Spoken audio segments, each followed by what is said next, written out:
Standard 10 वाले बच्चों के लिए केमिस्ट्री का एक नया चैप्टर लेके आ गया हूँ। Chapter number 2 that is acid base and salt. बहुत ही बेहतरीन चैप्टर, पूरा इक्वेशन से भरा हुआ चैप्टर है। बहुत सारी लाइन स्टोरी नहीं लिखनी आपकी इसके अंदर, ओनली इक्वेशन लिखने के मार्क्स है।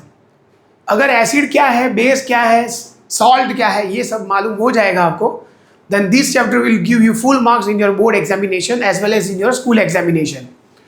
तो शुरू करते हैं chapter number 2 that is acid base and salt. तो एसिड और बेस होता क्या है? तो जनरल पॉइंट ये है कि acids are sour in taste, खट्टा होता है टेस्ट और स्मेल में, and bases are bitter in taste. Acids are sour in taste and bases are bitter in taste. अगर आप लिटमस पेपर लोगे, क्या लेना है हमें? Litmus paper. लिटमस पेपर दो टाइप के होते हैं, रेड एंड ब्लू। दो टाइप के लिटमस पेपर है। तो आपको शॉर्ट फॉर्म याद रखना है बेटा, ABRB। क्या याद रखना है? ABRB। अभी इसका मतलब क्या होगा? अगर आपके पास एक टेस्ट ट्यूब है और उसके अंदर टीचर ने भरा है एसिड, और आपको नहीं मालूम कि ये एसिड है, और टीचर बोलेंगे कि बेटा ये चेक करो एसिड है या बेस है, बिना टच किए, बिना स्मेल किए। आपको स्मेल और टच नहीं करना है, बस ऐसे स्टैंड पे रखी है टेस्ट ट्यूब और आपके पास सिर्फ लिटमस पेपर है। तो आप क्या करोगे? समझो ब्लू है आपके पास, क्या है? Blue litmus paper. उसको तोड़ के ये सैंपल के अंदर डाल दो। अगर ब्लू लिटमस पेपर रेड हो गया तो डेफिनेटली इट इज एसिड। अगर ब्लू लिटमस पेपर रेड हो गया तो वो क्या हो जाएगा? एसिड। तो ABR का मतलब है acid convert blue litmus paper into red. Acid blue litmus paper को क्या करेगा? रेड करेगा। और ये जो है BRB, लास्ट 3 वर्ड्स BRB, तो बेस रेड लिटमस पेपर को ब्लू कर देगा। ABR मतलब एसिड ब्लू को रेड करेगा, BRB मतलब बेस रेड को ब्लू कर देगा। अगर दूसरी टेस्ट ट्यूब भी आपके टीचर ने, उसके अंदर भरा है बेस, आपको नहीं मालूम, अगर आप बेस के अंदर ब्लू लिटमस पेपर डालोगे तो कुछ नहीं होगा, और अगर आप रेड लिटमस पेपर डालोगे तो वो ब्लू में कन्वर्ट हो जाएगा। तो सिंपल पॉइंट है, बहुत कंफ्यूजन नहीं करना है आपको, सिर्फ याद रखना है ABRB, राइट? तो क्या होगा ABRB का मतलब? एसिड ब्लू लिटमस पेपर को रेड में कन्वर्ट करेगा और बेस रेड लिटमस पेपर को ब्लू में कन्वर्ट करेगा। अगर कोई सॉल्यूशन के अंदर आपने ब्लू लिटमस पेपर डाला और वो रेड हो गया तो वो एसिड है, और अगर रेड डाला और ब्लू हो गया तो वो क्या है? Base. This is the basic concept to distinguish between acid and bases, right? ये हो गई लिटमस पेपर की बात। अभी स्ट्रॉन्ग एसिड और स्ट्रॉन्ग बेस क्या होता है, ये मैं आपको आज सिखाने वाला हूं। What is the meaning of strong acid and strong base? उसके लिए आपको आयोनाइजेशन आना जरूरी है। What is the meaning of ionisation? यहाँ पे Z भी लिखते हैं, S भी लिखते हैं। Ionization, both are right. Ionization मतलब separation of positive and negative ions from the compound is called ionization. अगर आपके पास हाइड्रोक्लोरिक एसिड है, हाइड्रोक्लोरिक एसिड को आप पानी में डालोगे, if you add hydrochloric acid in water, तो इसमें से H+ और Cl- आयन सेपरेट हो जाएंगे। अगर आप हाइड्रोक्लोरिक एसिड को पानी में डालोगे बेटा, तो H+ और Cl- ion will be separated. This process is called ionisation. क्या बोलेंगे इसको? आयोनाइजेशन। अगर आपके पास है समझो NaCl, आपने NaCl को पानी में डाला, you will definitely get Na+ and Cl- ion. This process is called what? Ionisation. तो यहां पे मैंने लिखा है कि the separation of positive and negative ions from the compound is called ionisation. The separation of positive and negative ion from the compound is called what? Ionisation. अभी मैंने बोला आपको कि अगर आप हाइड्रोक्लोरिक एसिड को पानी में डालोगे, H+ और Cl- आयन सेपरेट हो जाएंगे। हाइड्रोक्लोरिक एसिड में क्या होगा? 100% आयंस विल बी सेपरेटेड। पानी में डालने के बाद आपको एक भी मॉलिक्यूल HCl का नहीं दिखेगा। इसीलिए हाइड्रोक्लोरिक एसिड को बोलते हैं स्ट्रॉन्ग एसिड। क्या बोलते हैं उसको? Strong acid. स्ट्रॉन्ग का मतलब होता है the acid which gives complete ionisation. एक भी आयन बाकी नहीं है रिलीज होने में। पानी में आपने हाइड्रोक्लोरिक एसिड डाला, H plus and Cl minus ion, all the ions are separated. They are not found in, बहुत ही बढ़िया वर्ड है, undissociated form. They are not found in undissociated. Undissociated मतलब associated form में नहीं होंगे। HCl का एक भी मॉलिक्यूल पानी में नहीं दिखेगा। सारे मॉलिक्यूल H प्लस और Cl माइनस में कन्वर्ट हो गए। इसीलिए हाइड्रोक्लोरिक एसिड को बेटा क्या बोलेंगे? Strong acid. तो पूरे केमिस्ट्री में स्टैंडर्ड 10 के अंदर आपके लिए सिर्फ 3 स्ट्रॉन्ग एसिड है। One is HCl, second is HNO3 और लास्ट है H2SO4। 3 स्ट्रॉन्ग एसिड है आपके पास। कौन से 3 स्ट्रॉन्ग है? HCl, HNO3 and H2SO4। अभी तो यहाँ पे लिखा है the acid and bases which give complete ionisation in water are called strong acid and strong bases. 2 base है आपके पास NaOH एंड KOH, वो स्ट्रॉन्ग बेस है। इसका मतलब क्या हुआ? अगर आप NaOH को पानी में डालोगे तो 100% NaOH किस में डिवाइड हो जाएगा?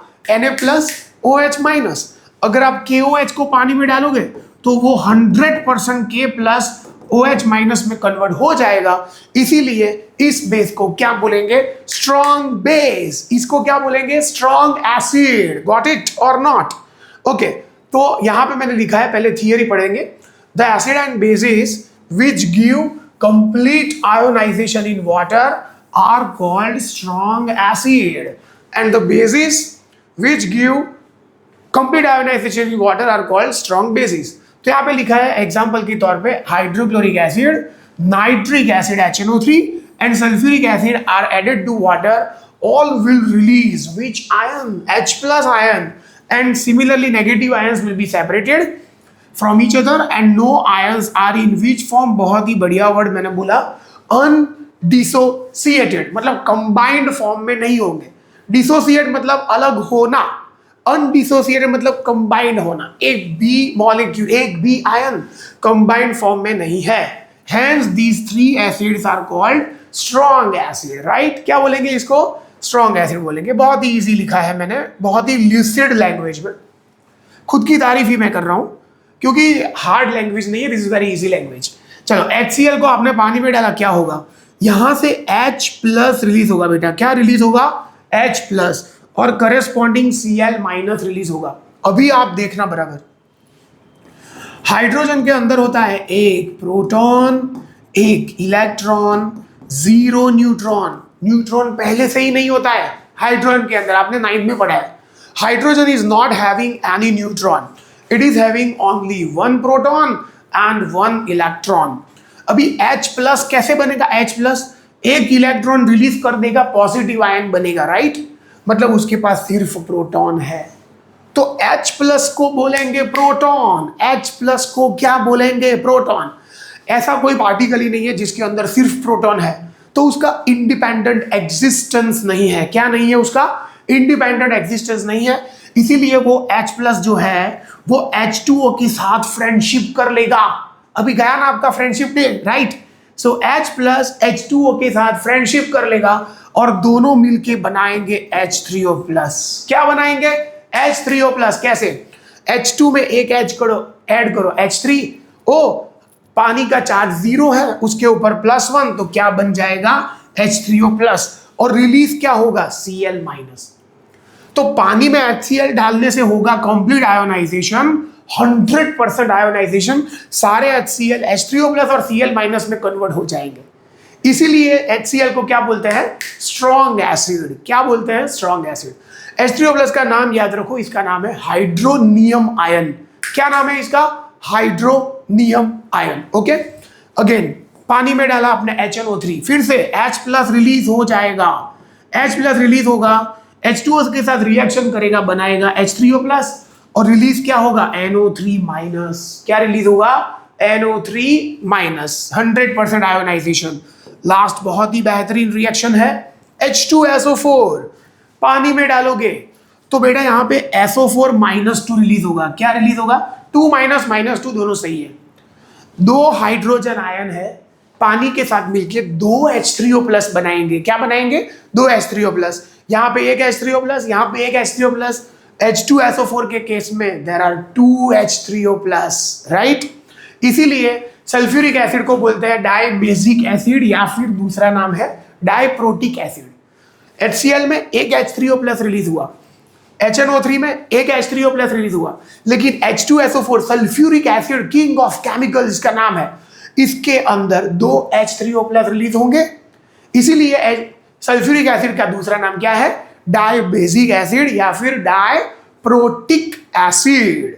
तो ये हो गए strong acid, these all are called strong acid.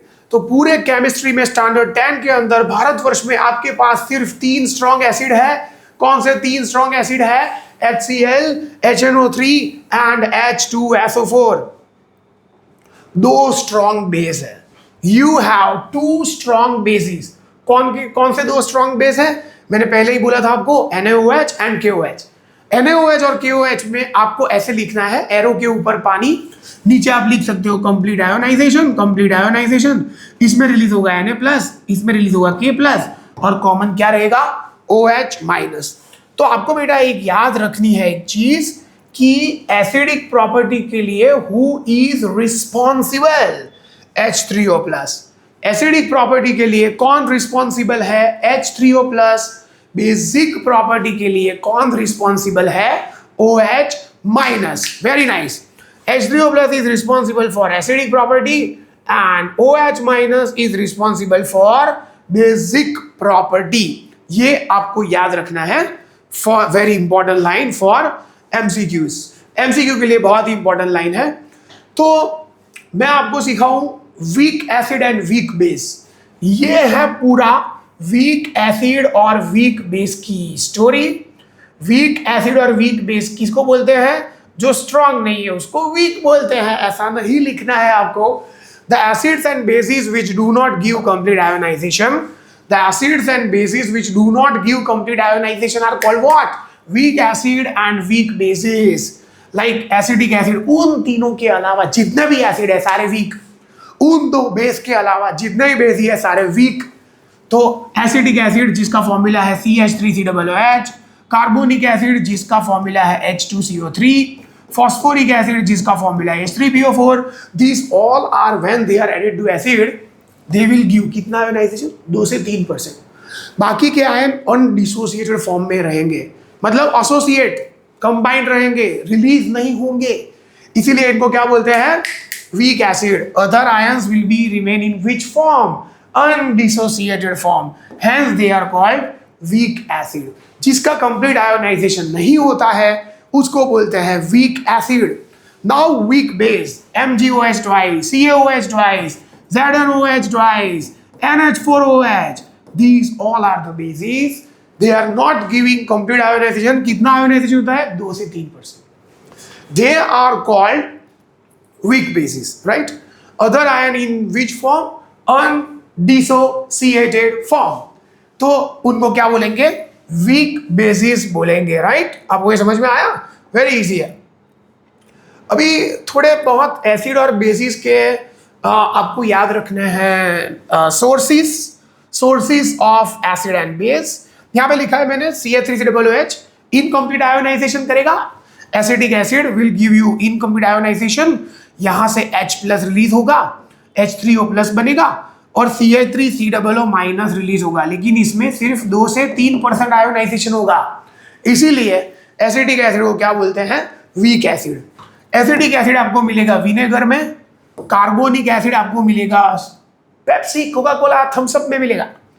Phosphoric acid हमारे बॉडी के अंदर होता है, साइट्रस फूड के अंदर होता है साइट्रिक एसिड, कर्ड के अंदर होता है लैक्टिक एसिड, टैमेरिंड मतलब इमली, इमली के अंदर होता है टार्टरिक एसिड, और बाकी रह गया ऑरेंज। ऑरेंज के अंदर, लेमन के अंदर होता है साइट्रिक एसिड। ओके, ये आपको सोर्सेस है, सोर्सेस आपको याद रखने हैं कि कौन सा एसिड किस में से मिलेगा।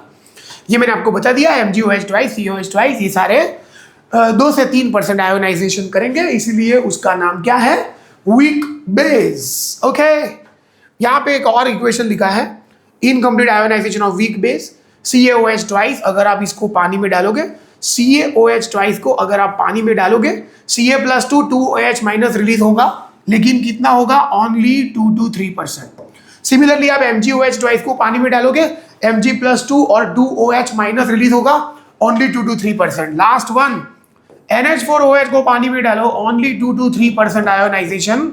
तो ये सारे बेसिस को क्या बोलेंगे, वीक बेस। ओके, तो ये वीडियो में मैंने आपको सिखाए 3 point, that is ionisation, strong acid, strong base, weak acid, weak base. Acidic property के लिए H3O+ रिस्पॉन्सिबल है, बेसिक प्रॉपर्टी के लिए OH माइनस रिस्पॉन्सिबल है। जो कंप्लीट आयोनाइजेशन करेगा उसको स्ट्रॉन्ग एसिड और स्ट्रॉन्ग बेस बोलते हैं, जो इनकम्प्लीट मतलब 2 से 3% आयोनाइजेशन करेगा उसको वीक एसिड या वीक बेस बोलते हैं। Thanks for watching my video.